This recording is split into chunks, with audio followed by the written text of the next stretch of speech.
All right, and we are live. Welcome to Beastly Thoughts Live Podcast, the number one source for video game-related discussion on the internet, as judged by Robbie's mom.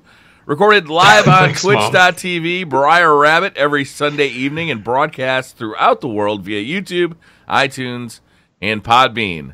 Today we'll be taking a look at the latest news in video games, as well as discussing how early a game should be announced, and much more. So, that being said, I want to hear from you guys. What the fuck you been up to? What have you been doing all week? I know what you've been doing, Gary. You've been up to stone cold murder. Yeah. I've been the chump getting murdered more than anything else. I seem to have hit an early sort of peak crescendo in my skill in PUBG, and it's just tailed off now to just a whimpering mess of jelly. Yeah. It's pretty awful. I find, Gary, is that I go on streaks where, like, I'll jump in and I'll get 10 games in a row where I'll murder like 2 or 3 people like right off the bat. You know, assuming I jump into like a busy place and I'm doing well and I'm getting loot, and you know, each of those games I'll just keep going and doing well, right? I don't necessarily win each one. I don't win any of them, but you know, I'll go top 10 for like, you know, 5 games in a row. And then I'll hit a roadblock where all of a sudden I jump in, the first guy I see murders me right off the bat. And it's like 5 games in a row of that, and I'm just like, fuck this game, I hate this game. I've had those moments, so for me it's I get itchy feet. I've got this kind of desire to move and push at all times, and I managed to win my first encounters, I get all my loot, and then just the itchy feet in Battlegrounds, I just push straight to the middle of the circle and shot from about 3 kilometers away by someone in the middle of a field, and that's the end of my spree. Yeah. And then I say I'm not going to do it again, and next map instantly do it again, shot, and yeah, it's gotta always be moving. You gotta can't sit still like camping in a room like you see so many players do. Ultimately, I think that probably is a more successful strategy, is just sitting in a room waiting for everybody else to kill each other. But man, it's boring. I can't do it either. Yeah. I mean, in terms of what I've been playing, PUBG is one of my addictions that I'm trying to cut. It's kind of like smoking or crack, something, you know, that you cut that crack, Gary. Exactly, you know, you shouldn't be doing, but damn, is it moreish? You know, it's one of those things. Crack, not PUBG. But no, it's I don't know. For me, it's one of those games that I know I'm going to have a long and healthy relationship with, or maybe an unhealthy relationship with, but it's not something that I've been sinking a huge amount of time into, maybe sort of 2-3 hours a night. What I did play last week was Dark Souls 3. I actually finished that game, and that was something that I'd spoke about the week before. Went through, finished the game off. First time I've ever completed a Soulsborne game. Really enjoyed it. Got me in the mood for playing more of them. And at the moment, I'm kind of at the mercy of viewer comments here to say whether or not I should dip my feet into Bloodborne.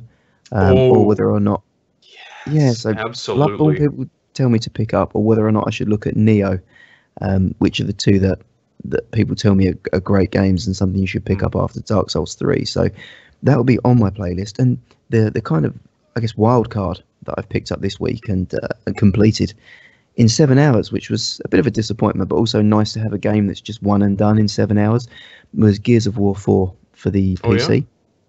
Yeah, so I played Gears. I bought it on the Xbox Play Anywhere and didn't like it on controller at all. Picked up keyboard and mouse and suddenly felt like the aim was a lot tighter. It just really. I don't know if the aim assist is bad in that game or something else, or I've just got silly thumbs when it comes to holding joysticks. But have any of you guys played Gears 4? Am I just late to the party?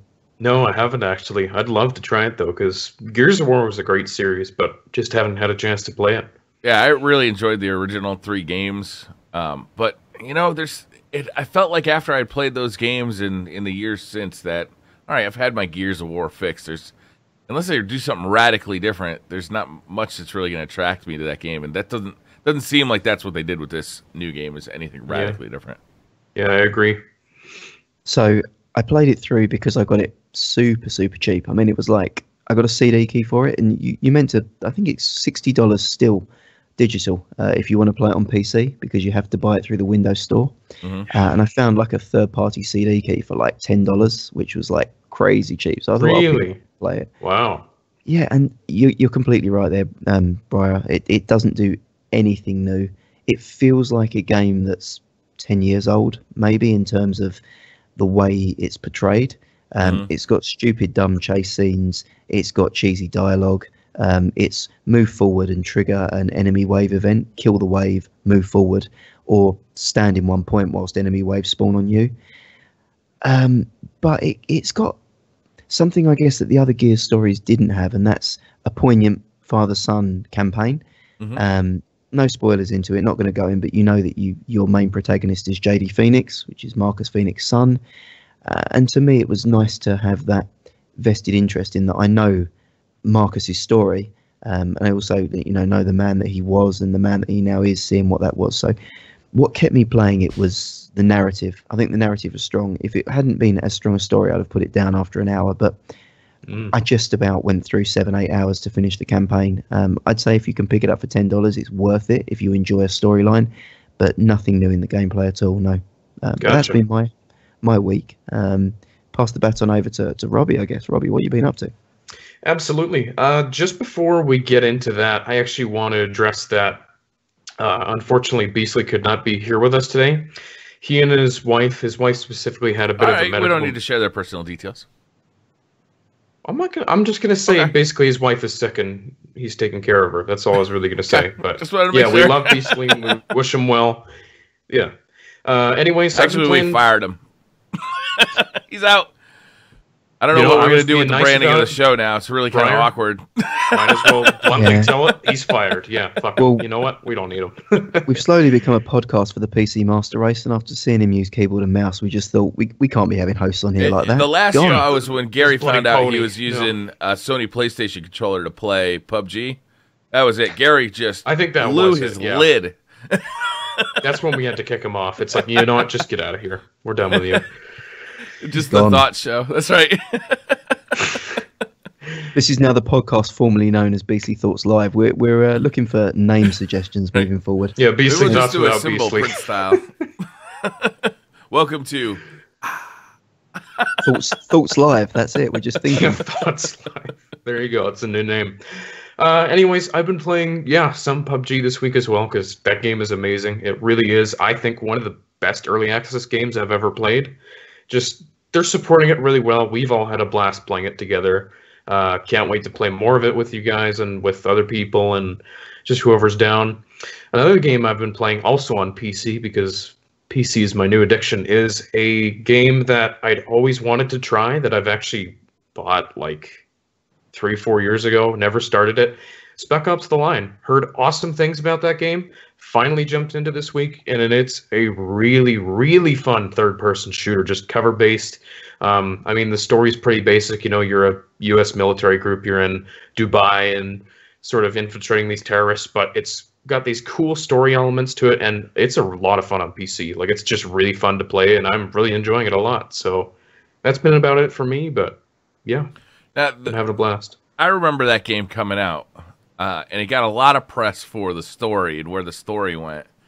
Yeah, the campaign's cool. Yeah, you enjoying that? I'll be interested once you finish it because it got a lot of press for the story. Yeah. It was kind of like the headlines for that game were mediocre video game, pretty spectacular story. That's a common theme this week. Same with the Gears. I think you've summarized that too. Yeah. I've also been playing PUBG. You guys have seen that on the channel. I've found that the game is it's grabbing me really tightly by the short and curlies and won't let go. Really good to know. I haven't had a game kind of catch me in such a way in a long time, and I'm really enjoying my time with it. It's fun to play solo. It's fun to play with teammates. Like, I really am enjoying it. So that's really all I've been playing, though. I haven't played anything new. Oh, I played Friday the 13th, and I really actually enjoy Friday the 13th. Have you guys checked that out yet? No, I haven't had a chance to play it. I've watched super fun. A lot of streamers play it. I think it's another game that is really great to stream. I don't know if it's got the longevity to play on your own, but definitely as a streamer, I could see why you've got the appeal. And your DCP streamer's fantastic. I mean, that was a lot of fun. We saw the real murderer in you, Briar, come out there when you And you stood up and axed Watts in the face. That was pretty savage, I must say. Oh my god, that was so funny. Yeah. So my views on this game is if you got a bunch of friends that are interested in playing it together, then it's absolutely go pick it up.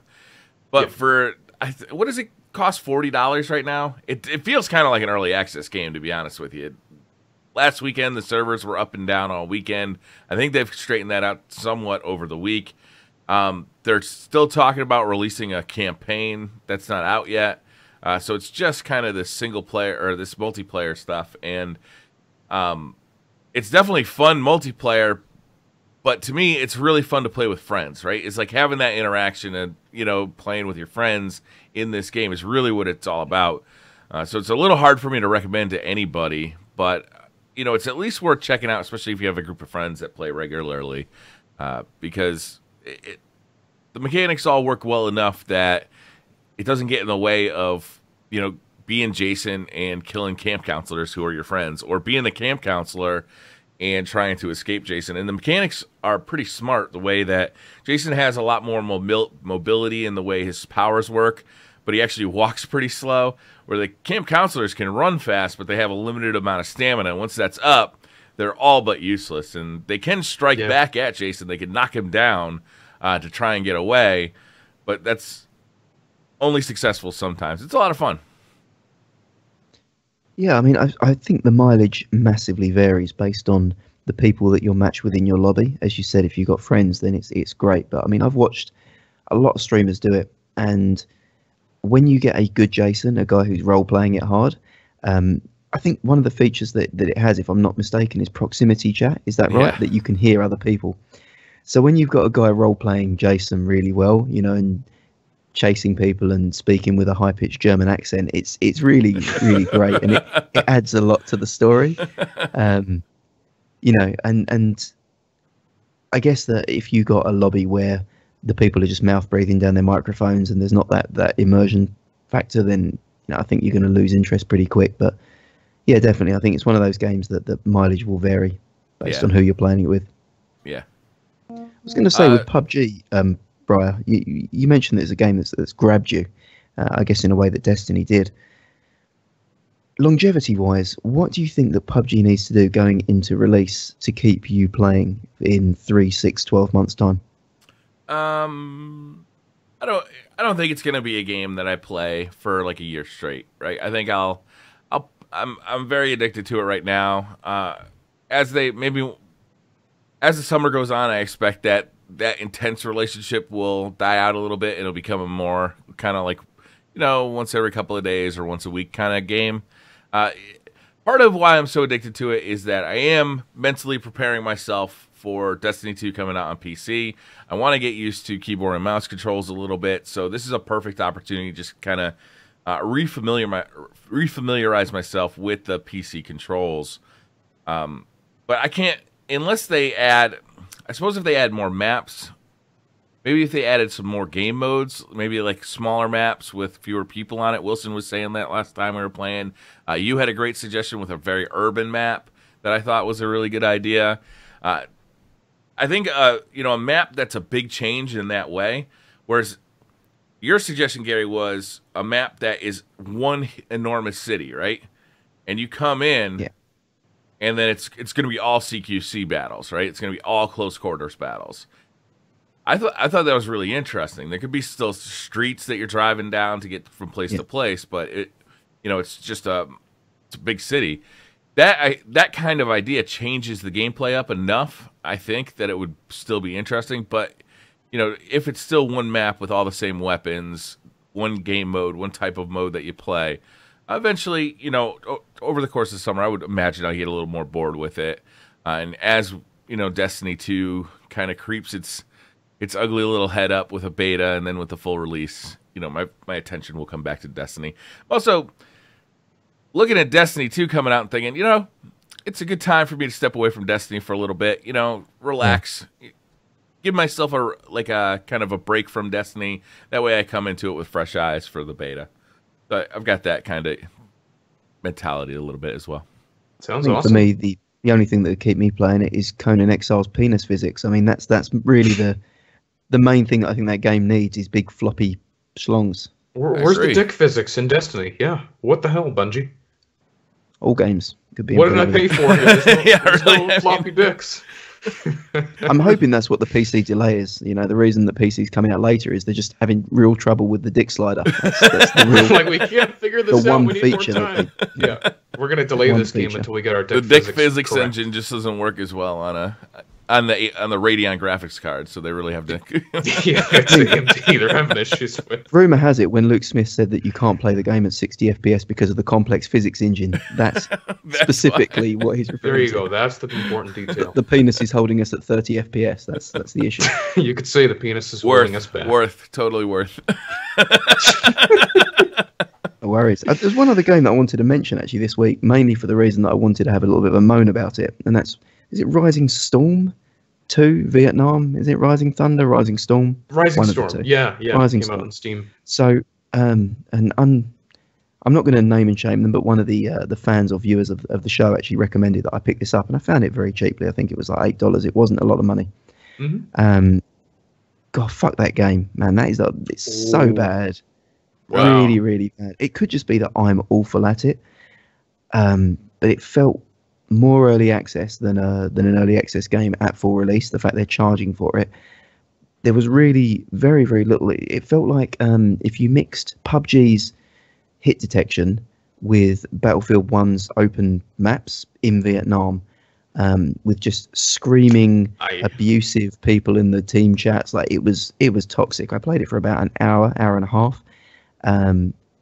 And yeah, I mean, I should probably have done my Steam refund, but stupidly I didn't now, and it's gone on there. But yeah, I mean, have you guys seen anything to do with that game? No, I haven't heard of this. No, I've heard of it, but yeah, I didn't really know too much about it. So it's like a Battlefield game set in Vietnam.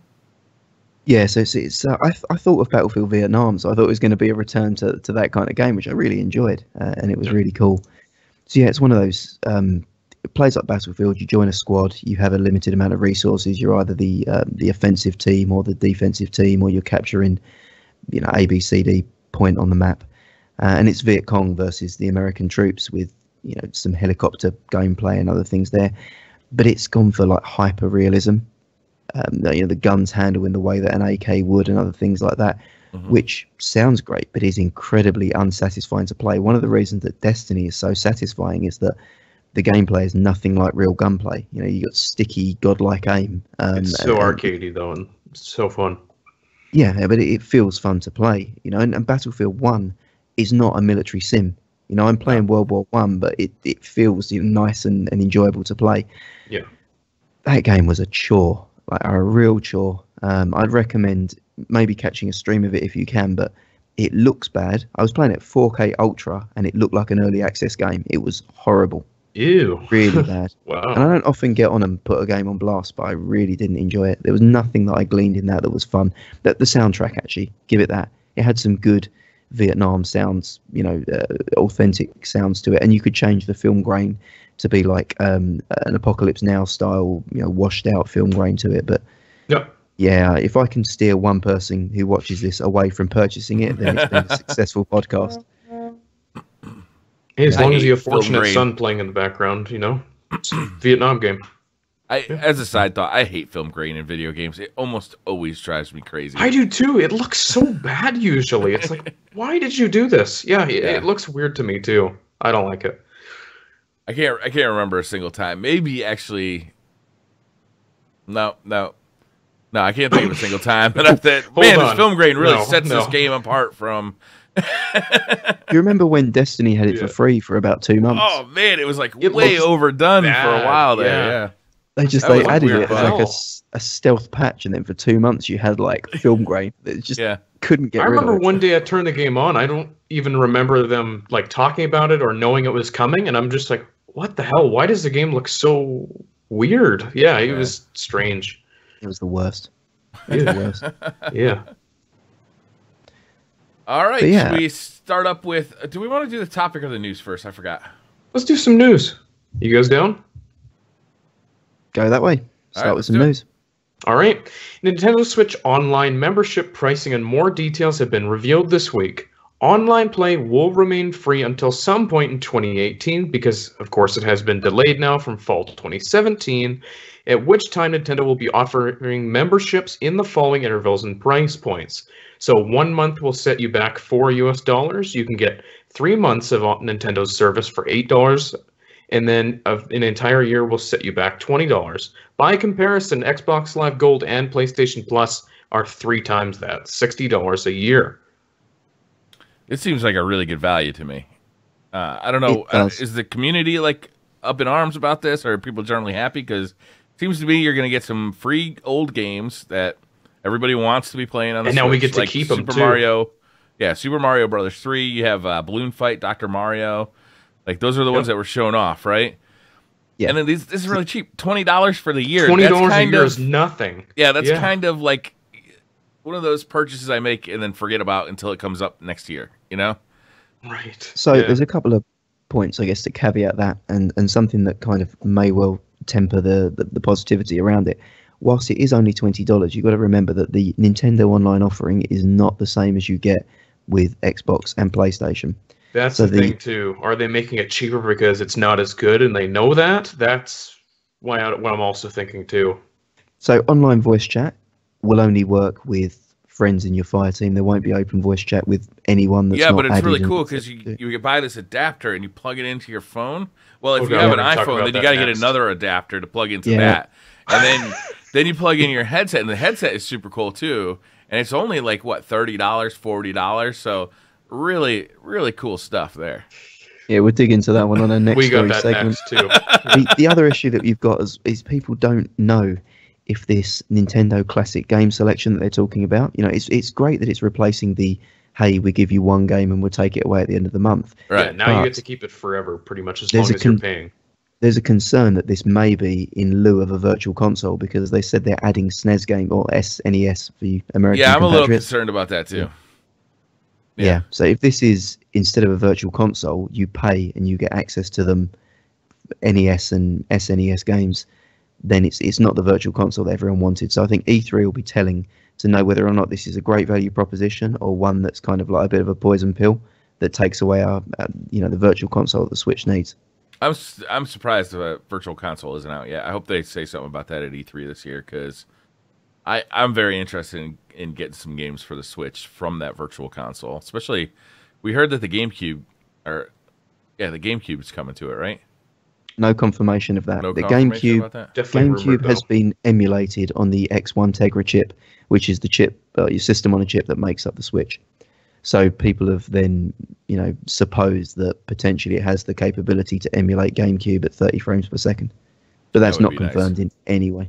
But yeah, I like the virtual console. It's a huge ripoff all the time because I buy games and they're stuck on the console that version of the virtual console is running on, which I hate. I wish it would just come forward. Right. But I mean, this pricing, it's so cheap. It's literally like it's forget about it money, you know?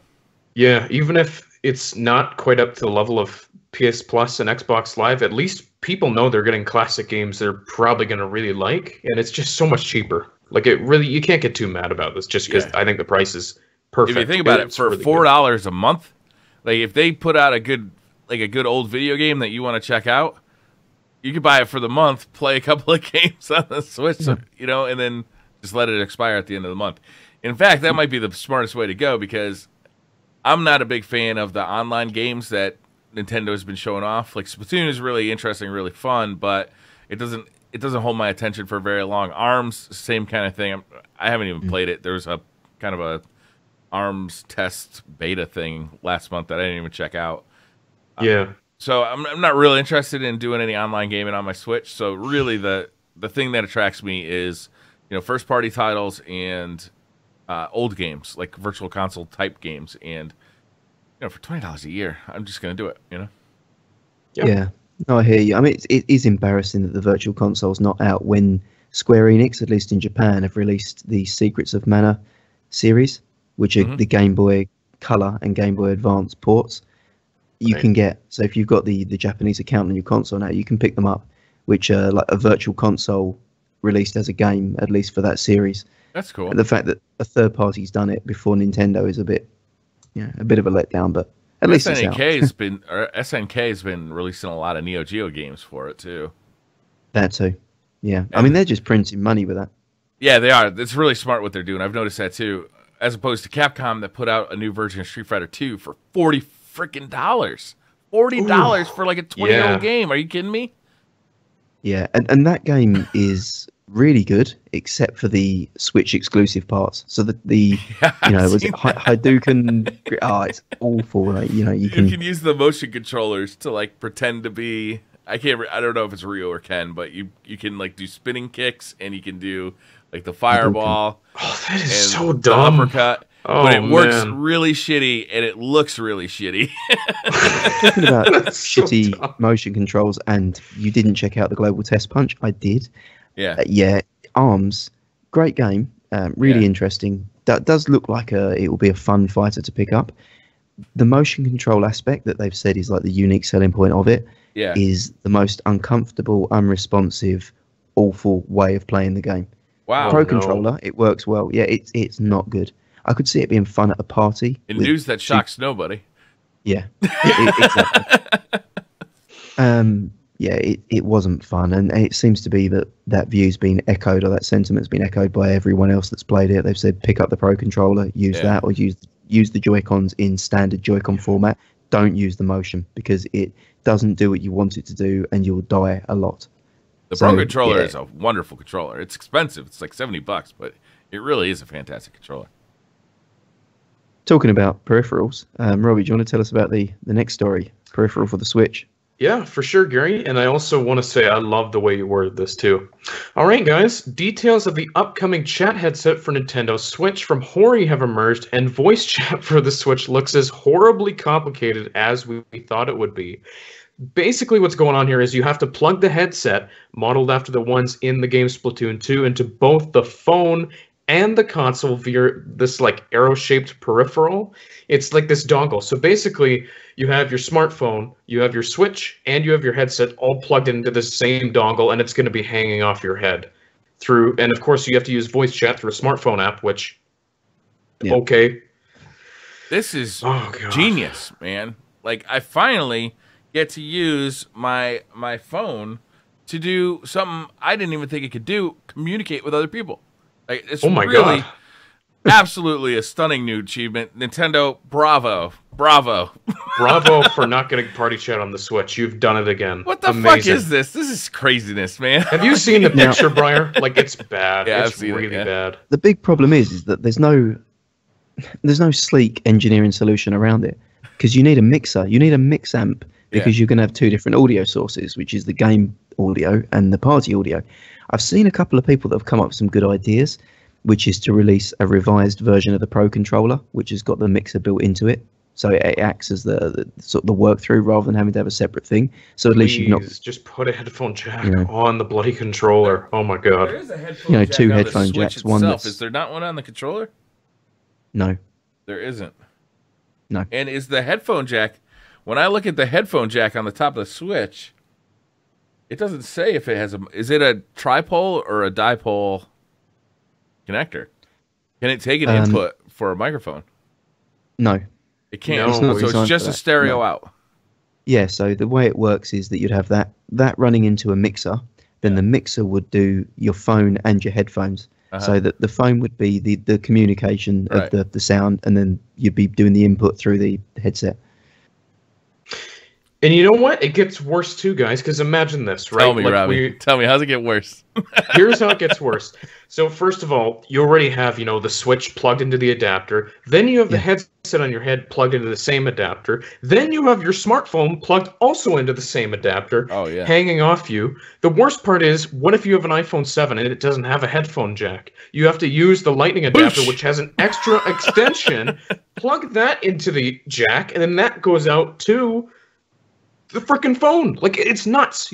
There's so many cables hanging off you. It is ridiculous. The supreme irony of all of this is that Reggie Fils-Aimé, the boss of Nintendo America, said that the reason they're not having voice chat as standard in the Switch console is that they don't want you to carry around some sort of bulky gamer headset when you travel. It's a portable console, and this is their solution. It's like 4 cables hanging off your head. Not count as a bulky headset. Like, It's ridiculous. There's a video. There's a comedy video in here somewhere where you just kind of you start with the title, how to like set up voice chat on a Switch, and it's like a 10-minute video of you just plugging cables into other cables and just like making this like snake of cables that just kind of goes on forever. Just somewhere in here. Yeah, like and then it's all the hanging magician off the pulling the handkerchief out of his sleeve forever. Yeah, it's. I mean, there'll be. This is a V1. There'll be improvements on it and iterations, but it is a difficult engineering problem to solve that they've created. The worst part is having all these friggin' cables hanging off the same headset too, and it's all. Well, in all right honesty, there. I mean, if you've ever had a set of Astros, it's not far off from where you are there. You know. Yeah.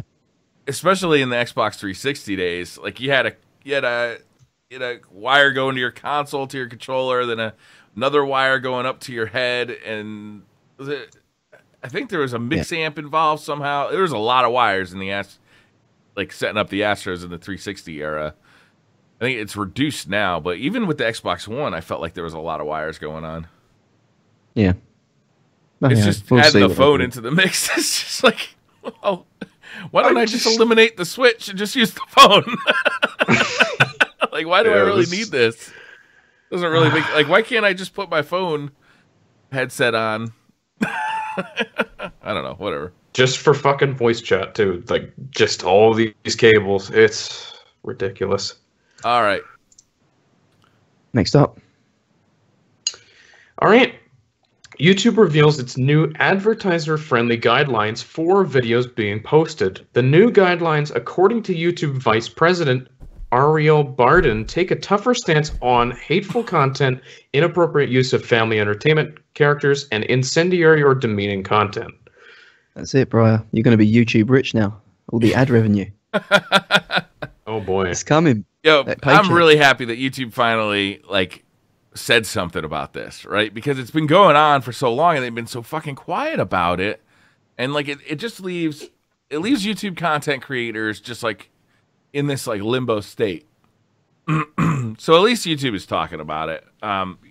If you guys don't know, anybody who's been making YouTube videos for a while has been really watching YouTube basically create its own little trash can fire, right? There's its own dumpster fire because and it's not all YouTube's fault. A lot of it's been the Wall Street Journal putting out articles that are just frankly false, and just bad journalism. But also YouTube not communicating with its content creators and just letting them flap in the wind, not knowing what the fuck is going on. So it is nice that YouTube is finally talking to us, but they got a long way to go. Does shooting your friend in the legs on PUBG count as hateful content? Yes. I mean, did he have a scope? I think it was definitely 8x scope. Never forget Biznat. Never forget Biznat. Biznat. The poor guy, he probably had no idea too, and then Briar just shot him down. It's scopes for everybody. I mean, seriously, as a YouTube creator, Briar, that must be just a good thing, like you say, that YouTube are trying to at least reach out and tell you guys what to avoid if you want to keep your videos monetized. Yeah, I mean, it's not the most elegant solution because it's come 2 months, 3 months after the event. But right, yeah, that's the thing, man. It's really been an angering thing lately. But at least if they're gonna put rules like this into place, fine. But you got to be clear and you got to be concise and you got to be consistent about it, and then you got to also communicate about it. And they haven't done any of those things. So communication is the biggest thing. Nice to see them at least addressing it. There's other problems still, but we'll see. We'll see how they do in the future. I feel like Twitch is sending out emails hey, we got this new feature coming out. We got this new feature coming out. It's fucking awesome over here.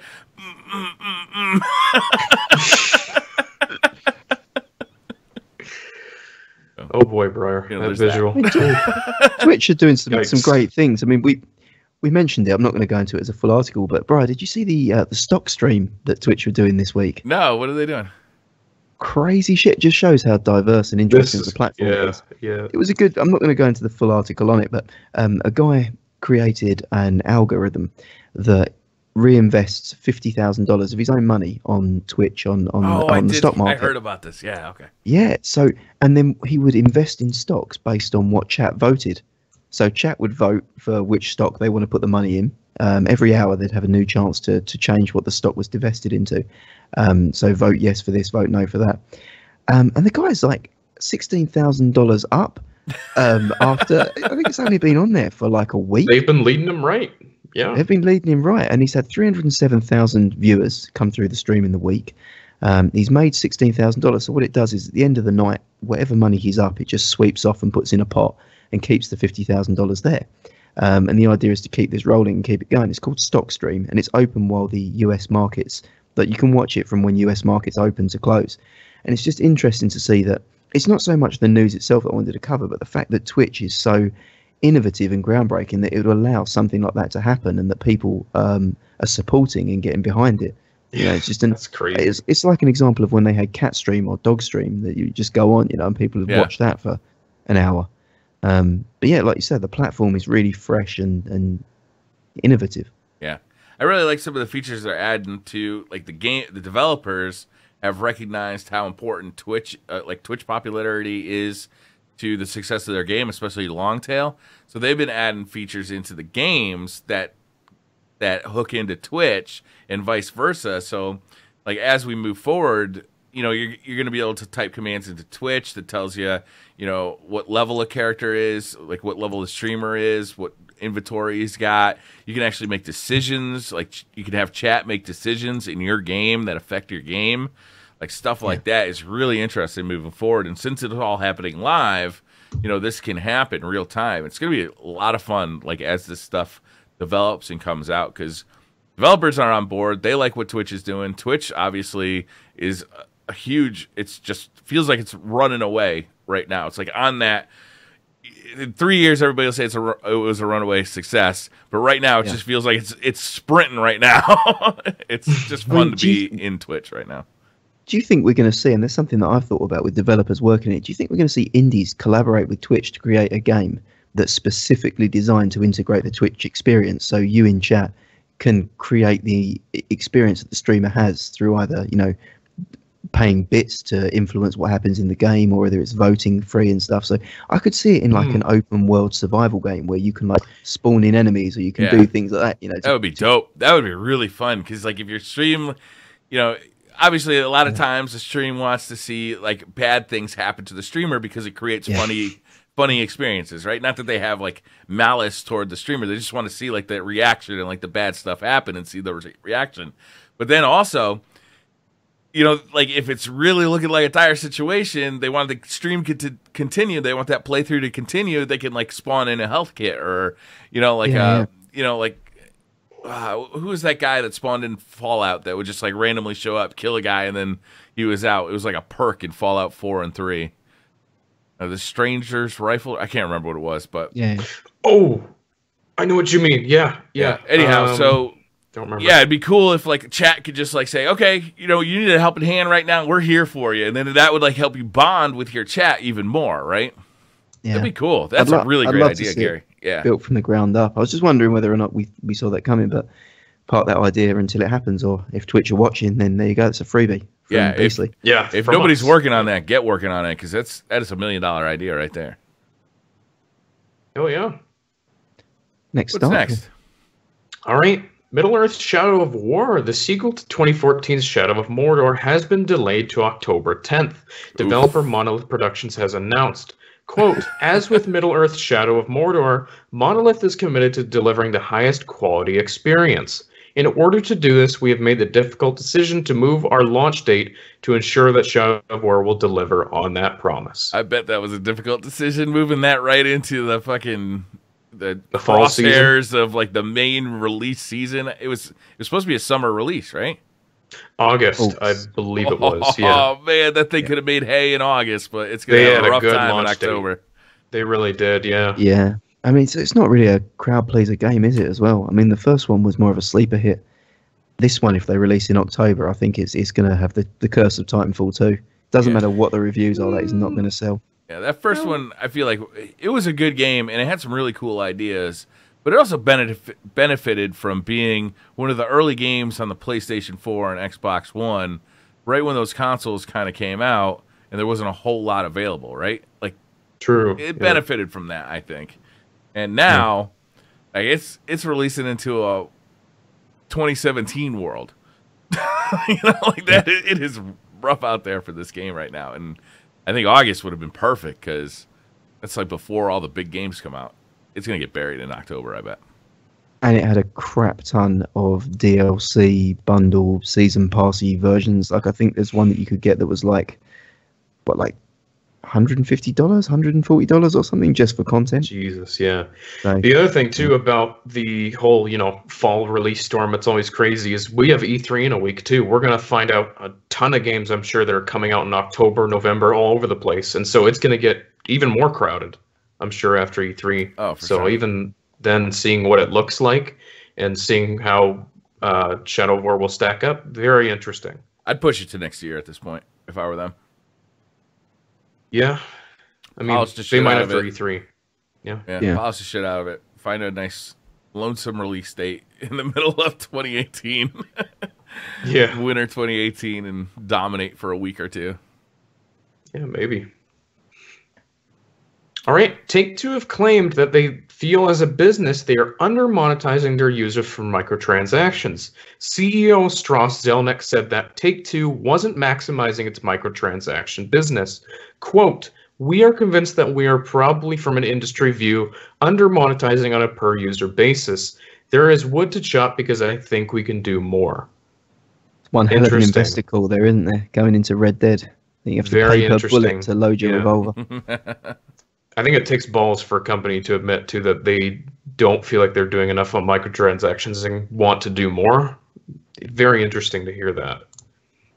What do you think, Brian? I know you've got a bit of a controversial view with microtransactions. I think I don't really mind. you're all for That's them, why- aren't you? Yeah, I mean, Yeah. I see that games cost the same they did 20 years ago, right? It cost $60 to buy a game, just like it did for the PS2. I think the PS1 might have been $50, but so it's gone up $10 since the PS1. But the budget for making these games has skyrocketed. So the difference has got to come somewhere, and gamers have proven they're unwilling to pay more than $60 for a title when it's new. So guess what? You gotta pay for them somehow. And They're a businessman. They're here to make money, and You I know? think there's a right and a wrong way to do it. for That's sure, Robbie, pretty I much completely for agree. me. As long as you do it the right way, I really have no problem. If you got, if you Totally. want a new outfit, for your Red Dead Redemption character, awesome. I don't care. If you want, DLC later down the line, awesome. I love it. Just don't cut the story halfway through and then say to be continued in the DLC, Yeah, and hey, man, I want a hot pink cowboy outfit for Red Dead Redemption 2, so let me buy it for a couple bucks, I'm right? down, Robbie. Yeah, Rootin' I have no tootin' issue cowboy. with that. That's good. Right. Swimsuit edition. Yeah, I mean, do you not think it kind of cheapens a game when you have too many microtransactions in it, even if they're cosmetic? I don't know, maybe it's an old-fashioned mentality that I've got, but when I see a game, the bundles on the PSN store are like there's 50 bundles, and I can Don't get like spam the shit out of people. I'll say gold that. revolver, pink revolver, fluffy unicorn revolver, like all this kind of shit there. I don't know, it for me it changes the perception of how I feel like a developer's approaching a game. I hear you. I could see your viewpoint, and I'm not so sure that I don't even agree with it. But if I love a game, and they're doing DLC the right way, like if PUBG said, tomorrow we're gonna start doing, can you buy those boxes on Steam? I don't even know. I don't know. The PUBG I don't believe boxes? so. I think they've got the process working, but I don't think they're charging for it in early access. All right, so if they started charging for it tomorrow, I'd probably buy a dozen of those boxes because I just wanted to be able to kit my character out a little bit, and I don't mind supporting a developer that I believe in and has been providing hours and hours of a good time. And like when it comes to games like Destiny, where I'll put 1,000, 2,000 or more hours into, and I paid $60 for the game, I got literally no issue doing Especially- cosmetic stuff, like absolutely no issue. But as soon as you add one weapon there's a as a problem. purchasable item, then I'm gonna be like, yo, wait, what the fuck are you doing? Because Yeah. I mean, That shit maybe it's a is- different in perception, but for me, and I know that what you're saying is the safest possible option because cosmetic purchases don't segment a player base. But for me, I want something substantive for my money. So if I'm paying, for PUBG, let's take that. If the new maps came out and each map cost $10 to Yeah. get the map, Mm, no thought purchase. Instantly, I'd buy them. If you give me 10 maps at $10, I'd buy all 10. Yeah. Because I feel like you get a lot of mileage out of that and you work through. If it was $10 and you gave me 10 loot crates that I can wear, like, a mink fur coat, that for me is just, I don't see any value in that purchase. And I understand that I don't have to see it, and that's Right. my viewpoint there. But yeah, I'd like to see developers invest more in microtransactions where I feel like I'm getting game content, playable game content, rather than cosmetic I content. feel like value is such an important keyword with this too, because I think it even starts in just the base game itself, right? Like you have to make people feel like they spent money well and you gave them the value for it. And then here, if you want this option to, spend more money on these things, then we have it here for you. You have to make your customers feel like they're valued, though. You can't nickel and dime them. There's a balance to all of it. Yeah, value is a tough sell. As soon as you introduce value into a conversation, it's so subjective to whoever you're talking to. Different people earn, they have different incomes. They have a different definition of what value is for each individual thing you're talking about. So it's very difficult to create a value situation that's good for everybody. So what you do is you make multiple levels so that, and as long as there's no content that's locked behind or weapons that are locked behind, then you're good. You're good. Just make it all cosmetic, and you can do DLC later. Totally. Okay, what's next? All right, a gold-colored PS4 Slim and controller have leaked ahead of its announcement. Previously, were only available in gold via a Taco Bell promotion. I remember that from when the console first came out. The console will supposedly be released on June 9th, which is less than a week from today. And I what's can see really Gary buying interesting, this. Is Gary buying this? well, Gary's buying this. one, Yes, he is. I think rumors have yet to be confirmed whether or not this console was designed by Little John and the 3-6 Mafia, because it's kind of a gold blinging console. I just need grills on the front, and it just says "yeah" every time you put the disc in. But I'd pay extra for that. Yeah. I kind of want that, yeah. Throwback to Usher there. What's really interesting about that, on a serious note, is that the price at Walmart, and Walmart's not the type of people to do radical discounts. They're going to charge you $40 for a PS2 game if they can. Yeah. The hard drive was 1 terabyte, and it was a $249 price tag, which is $50 cheaper than the current standard price for a 1 terabyte system. Do we think this is an E3 discount to contest the Scorpio? That'd be awesome. That'd be great. It's good. I hope so. Yeah, I think they're more than... They'll probably announce it at E3. If not, it'll be like a press release, because I don't know if it's coming out on June 9th. That's just so quick. It must be a press release if that's the case. Or it's kind of out, and they don't announce it. I think it's going to go into E3 with it, so it's not going to be, your E3 mic drop wouldn't be, hey, we're taking $50 and releasing the Little John Gold edition of the PS4. PS4. Boom. Yeah. This is more, you get that out the day before Microsoft do their presentation. So Microsoft go out and go, $500 system, and then you go, well, PS4 is 1 terabyte, Yeah, like $249 Xbox now. Scorpio. Yeah. Right now, it's so And you powerful. get it All these fucking teraflops. gold, you know? motherfuckers. Yeah. I know. And it's like, we got a gold PS4 Slim. Suck on that. Yeah. I know. So gold, you skeet. I don't know. Is that what the kids are saying? Absolutely, Gary. So what? Nailed it. Hold on. Yeah. I can't even picture having a gold PS3 or PS4 in my room. That'd just be like weird looking.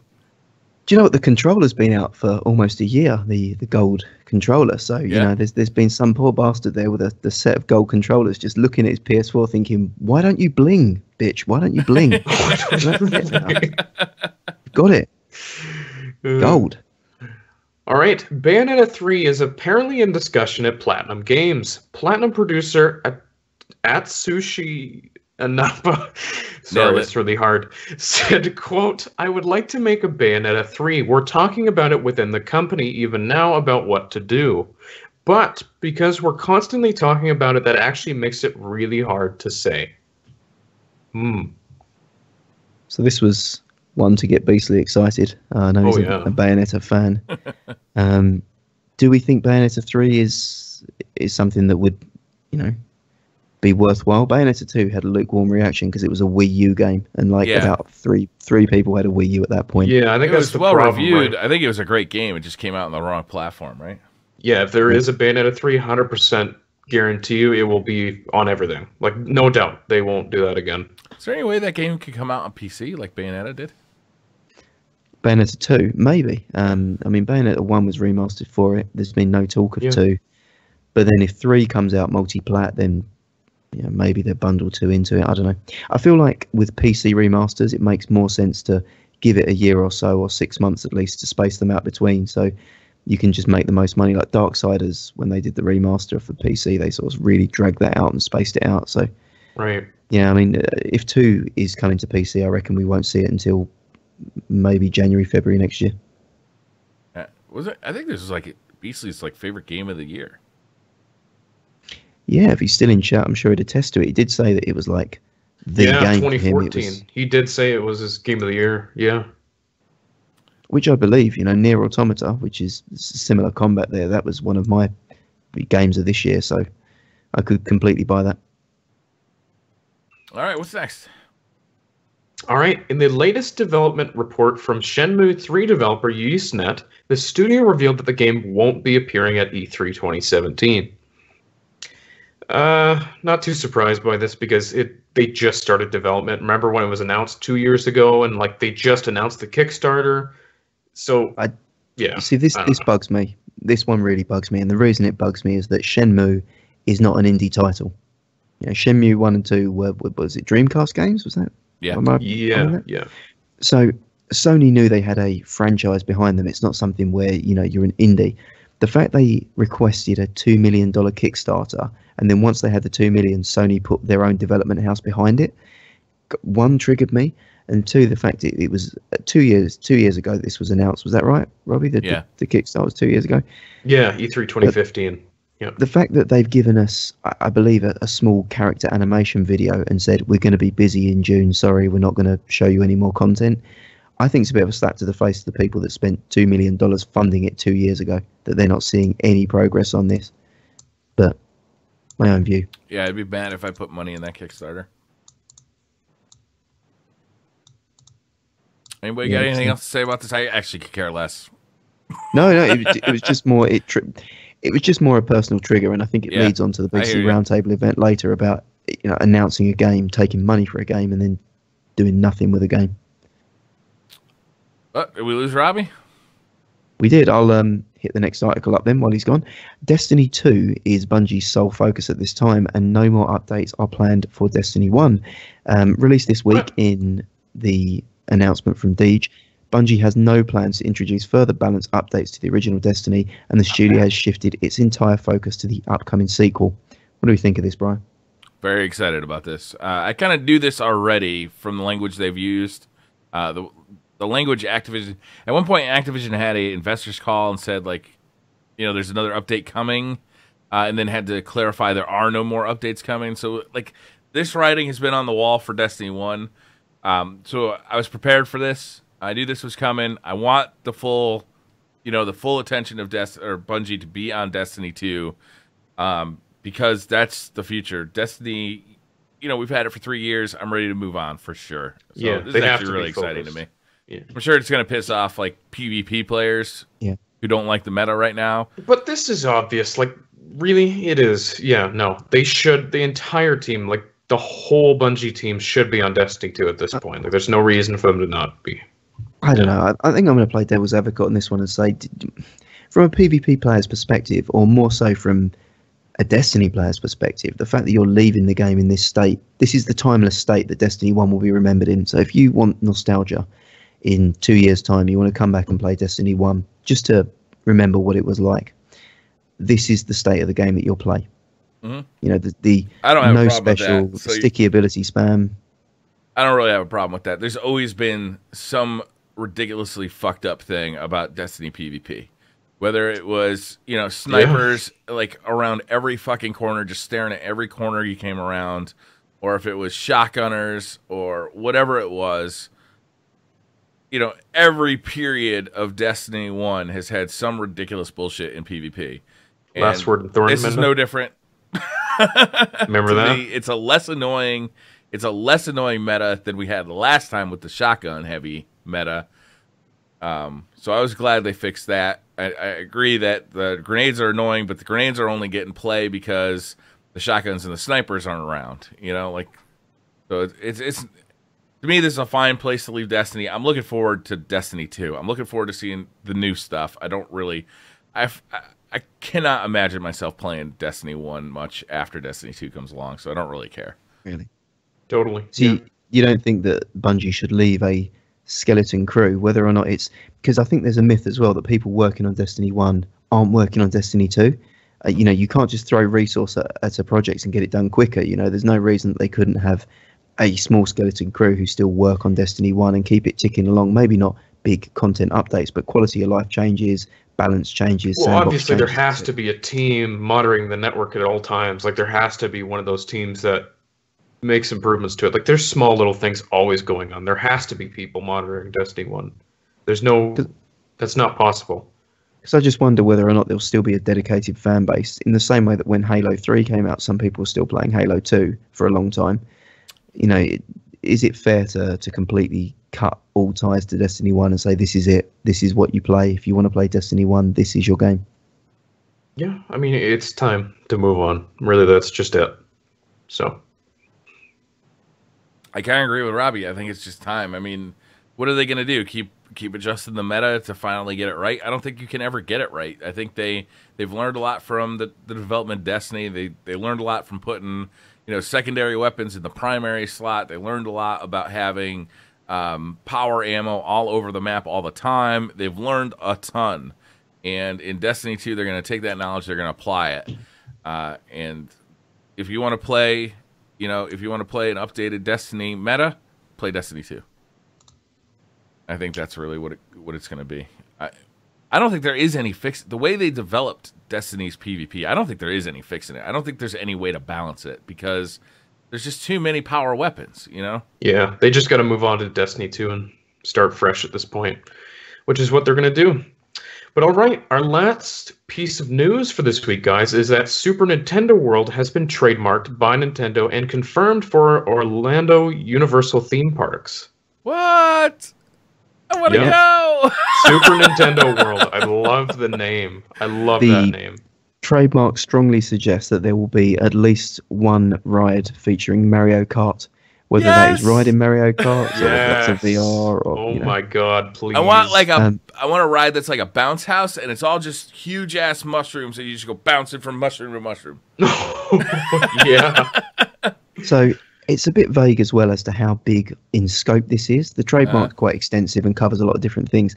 Whether or not this means a whole theme park or whether this is like a zone within a theme park, like Harry Potter, I think they've got in Universal, is yet to be seen. But yeah, it's official, it's happening, it's been confirmed now. So yeah, there's going to be Mario in Florida. So there's so many cool things they can do. And I believe also in LA as well, at Universal Studios in Hollywood, there's also going to be the Nintendo theme park too. So they're doing two? They're doing one on each coast? Oh my god, I can't wait. I would definitely got to go to this, man. Like I am really down. Do you guys like theme parks? I like theme parks. I love them. I think it's a lot of fun. It's been years since we've been to Universal Studios. We went there like 5 years ago now. I loved it. Yeah, it was awesome. An event for Guardian Con 2018 if it's still in Tampa. There you go. You can jump on mushrooms then. How far away is Tampa from Orlando? I never know in Florida. 45-minute drive. Is it really? It's not too bad. Yeah, that's worth worth it, baby. 100% worth. No, it's good. Goth can IRL stream himself jumping down a plumber's pipe. Oh, that'd be awesome if that's how you get around the park is just by like sliding down those plumber parks. Oh, that's it. What would the concessions be like? What would they sell for food in Super Nintendo World? I think you just eat mushrooms and grow. Maybe, I don't know. Yeah, like those, like those ice creams on a stick that are just shaped like 1-Up mushrooms, or magic mushrooms. Well, that's it. You could take magic mushrooms and then man. you'd feel like you're growing or shrinking. I don't know. Yeah. When you're on shrooms, The place is really, just filled with fucking LSD. It's just screaming with DMT. That's what I mean. When you're on shrooms, you don't really know whether you're growing or shrinking. You don't really know. You're just kind of out of it. Yeah, they're just going to have an empty warehouse with a load of shrooms at the door. You just walk into it, you see the mushroom people, Like you're a done. fucking coloring book. Here's your Mario coloring book, and here's your LSD. Shrooms. See you in a few hours. Go wild. This should be the tagline too with that. World's best theme park. Is that it for news? That's awesome news. I can't wait to go see that. I will bring the kids too. God, You know, my I kids can't are wait at to the try age it. where they don't want to do shit with me, right? I'm like the least cool person on the planet, Oh, Brian, you know. no. But I say, hey, Super Nintendo World, yeah. They're like, yeah, we're They're down.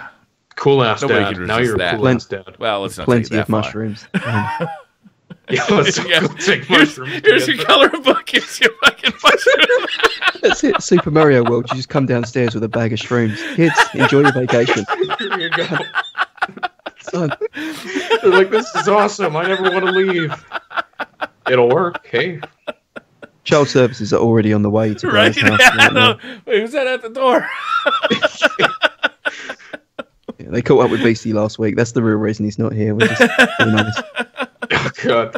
He, He's he handing out did the pilot shrooms. of Super Mario World in his yard. That was it. Oh my Um, god, that's awesome. So, from one early announcement of Super Mario World to another, do you guys want to kick off the roundtable for the week? Yeah, let's Oh, do yeah. it. Let's do it. Why don't you introduce the Awesome. topic du jour? Awesome. So, this week will be our second roundtable discussion. It's not so much, more of a triangular table discussion at the moment because there's only three of us. So, yeah, we're gonna give it our best shot for a triumvirate table. So, the the topic for this week is: when is too early to announce a game or a console? Does an early announcement start the hype train rolling, or have gamers been burned one too many times with delays? What do we think, guys? All right, I'm going to play it right down the middle on this one. I think it really depends on the game, the franchise. If you want to start, you know, if you think you got something special and you want to make sure that it is in the public consciousness when it actually does come out, then you want to be talking about it. You want to be giving updates. You want to get your core fans super excited so they're spreading the word by word of mouth. You want to be putting out some screenshots if you think you got something that's really good looking. Maybe if you can manage a beta or a playable demo, you want to get that out there. But you want to, the goal, right, I think, for most of these things is that we have something that has zero consciousness in the public, right? It has zero, like, hype level. By the time it comes out, we want to have it hit a crescendo, the most hype it can have, right when it comes out. So, like, everybody knows it's coming out, everybody's aware of it, and they go out and buy it. So, depending on the title, I think it could be, that could take a long time. You know, for Shenmue, it's going to take 5 years. For Final Fantasy VII, it's going to take 18. Final Fantasy VII. Those are still another 3 years out, and they were announced like 3 years ago. That's the other side of it, right? Is if you release something, or if you start talking about something before you even start working on it, then you might be shooting yourself in the foot because people get so sick of hearing about it that it actually turns, the hype actually crescendos too early, and it starts going the other way where people are just sick about hearing about it. That's the thing too. What I'm thinking about now too is, of course, there's, you know, the, like, when do you announce a game compared to when it comes out? I also think there's how much do you show it in that time frame, right? Because I think if it's a shorter window, let's say like 6 months, then I think it's okay to, you know, sort of get that hype going, show the game more.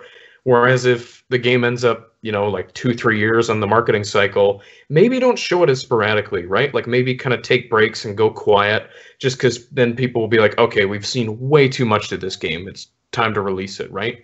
So that's where for me, I'm like, I think most of the time it's better to have a shorter marketing cycle, just because you can build that hype more and you can really focus in and just bombard people with news and updates on it and just show them it. You can show the game and there's no waiting for it. There's no quiet period and there's no issues with that. Like, I think it's just way safer to announce a game far into development than when it's not even started, because then you get Kingdom Hearts 3, which is still 3 years away. So I think that works for games that are established. So things like Fallout 4, which was announced a few months before release, I believe. That Was it obviously at works E3? very well. And Destiny 2, which we heard nothing about until what 6 months before release, that they've actually confirmed Yeah. and shown That's features 6 of it. months. You know, games like that, people are going to be excited about, and they're going to sell in gangbusters because they've got a franchise legacy with them. You know, people are not going to say Destiny 2, I think I'll wait and see. You know, people are going to buy it. Same with Fallout. You know, whether or not the game's good or not, it will still sell bucket loads at release prior to reviews. But if your game is a new IP, do you not think it makes sense to have these 3, you know, maybe 4 formative years where you get more news coverage, you get early access, developer diaries, things that can get people introduced to the world, and start to build up that lore and surrounding and that hype. You know, get people thinking, oh, this is a game I'm really looking forward to seeing more updates on. That's a good point too. Yeah, look at the difference between Fallout 4 and a new IP. You both announced them 6 months before release. Fallout 4, we know what it is. It's a Fallout game. It's open world. It's got role playing and story elements to it. New IP could be whatever, and it definitely would take longer to explain that and get that word out to people. That's very interesting as well. I feel like it's a gamble, though, right? So even if you're a new IP, I think Hooded One in chat had a good example of this, Cuphead, where the game had a ton of hype when it was showed off at E3, what, 3 years ago now? Right. And then it got shown again last year. And I mean, I feel like at this point, the hype on that game has crescendoed to the point where people are now coming down off of that game. If that game had released 2 years ago or a year ago, I think they would have sold like gangbusters. But now, like, we hear about all the problems they're having with development. They're trying to add in this like new mode to the game because people found out it was like a boss battle type of game, and we're unhappy about that. So there's a point at which, you know, you've hyped, you just can't get any more hype. So you have to be sure that you're going to actually release. You're trying to time that out, right? You want to release when the hype is at its maximum point. Mm-hmm. If you don't know when you're going to release, that's going to be a hard target to hit, right? Because, you know, if you delay your game, then you can delay it years. Yeah, and then all of a sudden, all that time you put into marketing is hurting you instead of helping you. Yeah, it's kind of the analogy of like a really good lap dancer. You know, they know how long the dance should be. You know, if they do it too short, then you're left wanting more. You want to, you know, you're not quite had enough information. You've not seen enough. You've not got it there. Too long. Keep going. It's just chafing. You're hungry. You want to see what's at the buffet. You know, there's hot wings there. Yeah. You know. Yeah. Your wife's going to be home in 10 minutes. You really should be making a move. You're going to wash the glitter off. Yeah, that's it. You know, I've kind of, that's it. The moment's passed. The crescendo's gone. You now just want this news to end and the thing to just finish. Yeah. I think it's very much like that in games. You I think want it's the lap probably dance to end, Gary? I don't. What's wrong with you? like I said, there's chafing, there's soreness. It's just not where you want to be. Chafing. Okay, I don't know who you've been with, but the Game of main Thrones lights are is on. coming on in like 20 minutes. I got to get home for that. I mean, the club lights are on. Okay, There's a guy sweeping the hallway, just looking at you, thinking, "Are you going to leave? What's going on here?"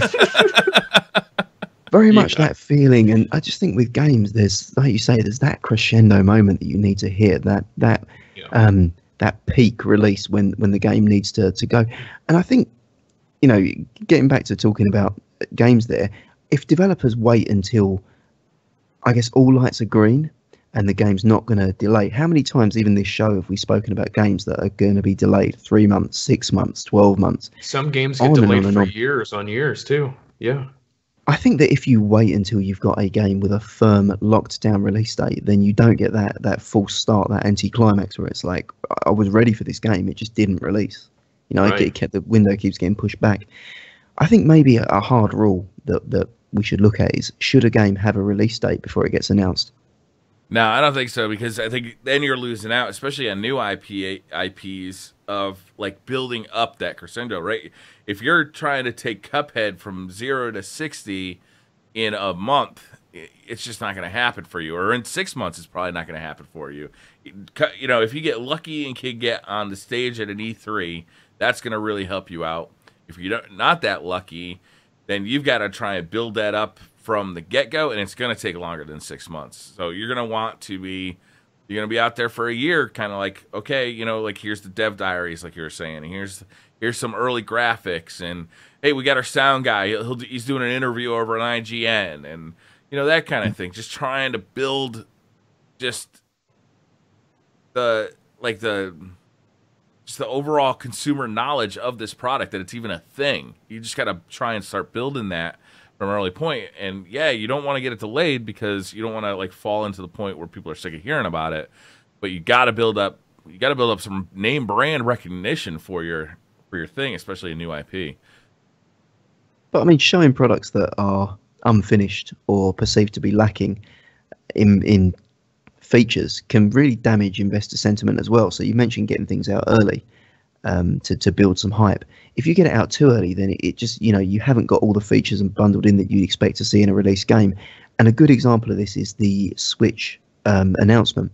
So when the Switch was demoed in October 2016, the day that it was released, Nintendo shares dropped 7% because people were like, "Is this all you got? This is garbage. Like, why are we caring? You know, it's not got anything that it wants. It's not going to compete with other consoles." Then when the Switch actually launched and the first month sales came in, stocks went through the roof because like people saw what the product was capable of. They saw it in the right light. You know, that you had the follow-up presentation, I think, in January. So the announcement was October, and the follow-up in January, got some goodwill into it. Do you think announcing games early, like you say, actually works against them in that you show an unfinished product? I think the press is used to seeing unfinished games. So if you show a build off to the press and it's running at 15 frames per second, you can expect that, you know, it's at least the season journals. Like if you bring it to a respectable outlet, an outlet that's been around for a while, they're not going to say this game ran like poop because they're going to know that it's an early build and they've seen early builds before. They know what to expect. You can't release that to the public or a YouTuber because they won't know how to take that information. I think it's a fine line, and I think it's probably going to be different for every game because, like, if you're releasing Gears of War 4, then, I don't know, you don't really need to talk about that for 2 years before it comes out because everybody knows what Gears of War is. As soon as you start talking about it, you know Gears of War is going to get on the stage at E3, right? You know that Xbox is going to have a 2-minute trailer highlight for you, and right, you're going to be able to basically start talking about that game once you know the release date. But if you're a smaller developer and you're doing a new IP, it's much harder, and that decision is going to be, like it's a risk and it's a gamble because you got to figure out how to build that hype, and you want it to peak at the exact time of release, but we're not exactly sure when the release is going to be. So you're going to try and build like this slow groundswell, and then you'll start hyping it up harder and harder and harder as you are more firm about that release date. But then all of a sudden, you know what? Turns out fixing this bug is way harder, or adding this feature is way harder than we thought it was going to be. The game's just not going to be finished. It's going to be another 3 months. It's going to be another 6 months. And then, what do? Do we try and keep the hype train going? Do we just hit the brakes on it and start again in 6 months? Or what do we do? It's tough. Yeah, I mean, you mentioned the whole announcement at E3 and showing the 2-minute trailers on these games and getting them out there. Mm-hmm. The other point I wanted us to kind of talk around was E3 announcements and winning E3, as some people do. I think 2015 people claim that Sony won E3 with the announcement of Final Fantasy VII Remake happening. And that game's, 3 years off now? So we're looking at a game that's just infinitely off. Do you think it's, on the topic of games being released early, do you think it's fair to give a company credence or credit for announcing that they intend to work on a game at some indeterminate point in the future? Announcing a game and saying it's coming, don't know when. Does that win a conference for you, or are you past that? It's hard to see that with clear eyes when it's happening, right? When you're sitting there watching those announcements, and Sony does this so well, where they just like game, and by the end of it, you're in like this frenzied state because you can't wait to play all of that shit they just showed you, but you haven't even had time to figure out.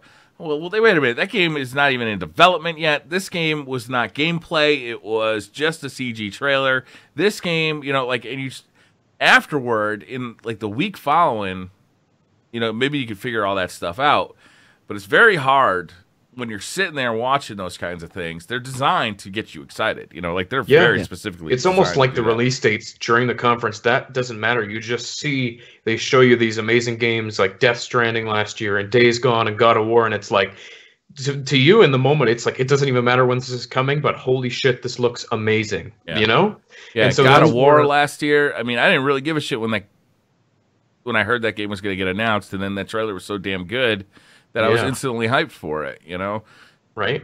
Now I don't even know how long I got to wait for the game. Which is my point there about saying, do you think games need release dates when they're announced? Maybe that was too strong to go one way, but do you think a game should at least have a release window when it's announced? Do you think that the industry should tolerate, or us as gamers and consumers should tolerate a TBD at the end of most games that we see? So if Final Fantasy VII Remake had come out and been announced, and then at 2015 they'd said, I don't know, 2020 coming. Ooh, maybe that would have tempered that expectation a little bit. I'm just being real there, that as consumers, do you think we deserve an indication as to when we should expect to see what we're looking at? Not necessarily. I think the one thing that's important, though, is just don't announce the game unless you know it's at least somewhat in development. I think that's the problem for me. It's not even, announcing a new game and not having the release date. It's more of just hopefully this game is actually in development. That's what bugs me. Like, I actually want something, that they're actively working on, and it's been in the works. That's the thing for me, is more than just whether there's a release date posted or not. So. Yeah. That was a long time to respond there. No, it's cool. I mean, maybe I'm just a bit more bullish with it there, but I just think that I've got to a point now where I'm fed up with developers showing me things to try to win favor or to win sentiment out of me. I think show me something that I can buy, show me something that is coming for me, in the near future. To me, you're not going to win E3 in my mind showing me a CG trailer for something that you want to develop in the future. That Kingdom Hearts 7 trailer at 2015, Final Fantasy 7 trailer, may as well, in terms of timeframes and delivery, they may as well have announced Destiny 3 in terms of when it's going to be released. That's a similar thing. Right? Yeah. It's like Bungie coming out and saying Destiny 3 will happen. And then walking Yeah, I agree, Gary. And again, that's where, for me, it's like, just have a game that's at least far enough in development we have to wait forever for, and then it ends up getting pushed back a billion times, and like, oh, we're sorry, we have to push it back, and then it gets pushed back again and again and again. Just please make sure your game is a real game. That's all I want. That's the big thing for me. Yeah, no, it's just affected me more than I guess you two guys watching E3 each year. I don't know. I feel more and more reluctant to get excited about anything there, because I feel like I'm just being lied to. It's like watching politics. I'm not getting political now, but you get to a point where every politician says the same thing, and you feel like, I don't care what any of you say, because I know that none of you are telling me the truth. Liars, all these guys, I promise. I don't know. Maybe it comes from a difference of where I watch E3, and it's more entertainment than it is information. There's certain things I'll watch specifically for information, like my YouTube channel is pretty much devoted to Destiny, so I'll be watching anything that has a Bungie developer on it, like a Hawk, right?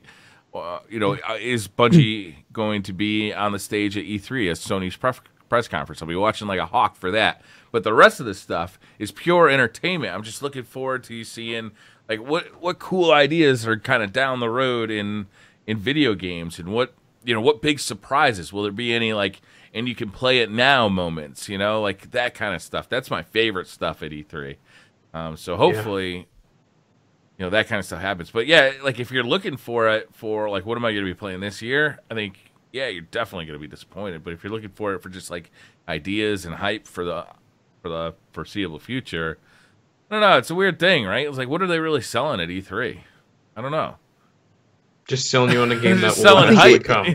That's what I mean. I feel like they're trying to court favor, so that magazines and coverage will say this developer or this company won E3. Yeah, and then what's that really benefit them? Well, that's what I mean. It's just goodwill and sentiment for me. That's why I really like the way Nintendo have gone which are regular directs that aren't E3 that tell me this game is coming out, this is the release date for it, these amiibos are coming out, this is when it's happening. You know, I get that hype, but I get it regularly throughout the year, and I get it relative to something that I know, you know, I can cross days off the calendar to when it's coming. Yeah. So for me, I don't know whether or not, and this would be interesting. We're not going to solve this here and now, but for the viewers and people in the comment section, if they want to give us their views, I'd love to get more people's opinions on this. Do people feel like they're hearing about games too early? Are people jaded by that? Do people think, like Briar, that it's something that they watch for entertainment and they don't really care when it's coming out? They just want to be wowed. You know, what are people's views on this? Yeah, I'd like to hear that too, for sure. It's a weird question, right?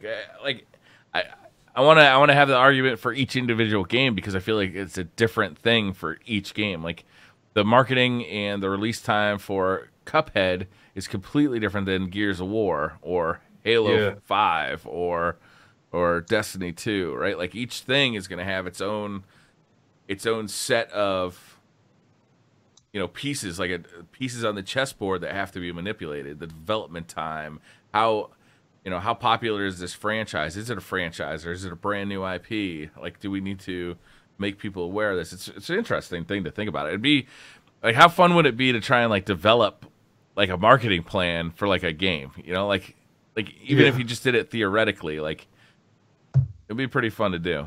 Like, how do you, like, if we were to make the Beastly Thoughts game and our target was to bring it out in 2020, like, when do we start talking about it? Nobody's ever heard of the Beastly Thoughts game, so do we want to start talking about it now while we're just like putting the ideas together, or do we want to wait till where would Sony we picks us up as first party developers as well? I mean, obviously banner ads on Pornhub would be the first place that I'd be putting it. I'm just thinking where nobody our user looks base at would probably ads be on going. Pornhub. They just click right through it. Show me the porn. Thank you very much. I go there for the comment section. That's what I go there for. I have a look for lively debate. That's it. You know? That's it. Does she even know how to 69? This is ridiculous. I know. That's it. Best comments are things like, you know, her eyes look glazed over. She's not into this. It's like, really? Oh, you think so? Right. Yeah. Right. All right. Yeah. I think that's going to do it. Is there anything else we want to add to this conversation before we get going? No, I think we've kind of settled that. I think there's no hard and fast rule. I think it varies from game to game. Been the show for the week, and as we close off, though, I think one thing we're going to make clear is that obviously next week is E3. It's going to be big for us. We don't know necessarily when we're going to do the show next week, because basically Saturday is when it kicks off with EA. Sunday, Microsoft's conference is set to go live an hour before we do this show typically. So we're definitely going to have a discussion on that when we want to do the show, whether we're even going to do it on Sunday, which I think we probably still will. But yeah, I mean, next week we have EA, Microsoft, Bethesda, Ubisoft, Sony, Nintendo, and we'll cover it for the weeks to come. So it's going to be an exciting time, and we'll keep you updated. Just check Twitter. I'll be updating then when we're going to do the show next week, and yeah, there will be an announcement on that. So we're going to have to discuss that when we want to do it. I'm going to use this platform as well for the people that have suffered through this long on YouTube or in the Twitch chat to shamelessly plug our podcast. Yeah, we're sellouts and we're proud. We ain't even ashamed. We're on Podbean, we're on iTunes, and I take great pleasure in looking each day at how many additional followers and reviews we've got. I'm a very, very small and petty man, and these things make me very pleased inside. It made me pleased, you know. If one person's gone on there and given me a follower, then, you know, I feel like I don't have to kick that stray dog on the way home. I don't have to do that. You know, I can take solace in the fact that we've got that. But the link will be posted in the chat when we close off. The link is also on the YouTube video. So if you've come through this far, I'll take it because, you know, you just enjoy sadomasochism. And there's plenty more of that on the podcast. So if you could leave us a review, a comment, a follow, dare say it. We're not promising anything, but there may be nudity in it for you from one of these hosts. It's a possibility. Can't confirm. Cannot confirm. Thanks, that there may be some nudity. Yeah, I like watching numbers go up. It's way more satisfying than watching them go down. Don't know what it is about that, but it's going to be a lot of fun. I'm really happy we're on Podbean and in iTunes. Like, it's really exciting. And it's exciting, I think, for a lot of people who've requested that feature for a long time to finally be able to have like an audio-only version where you don't have to waste your battery life with a screen of our ugly mugs on it.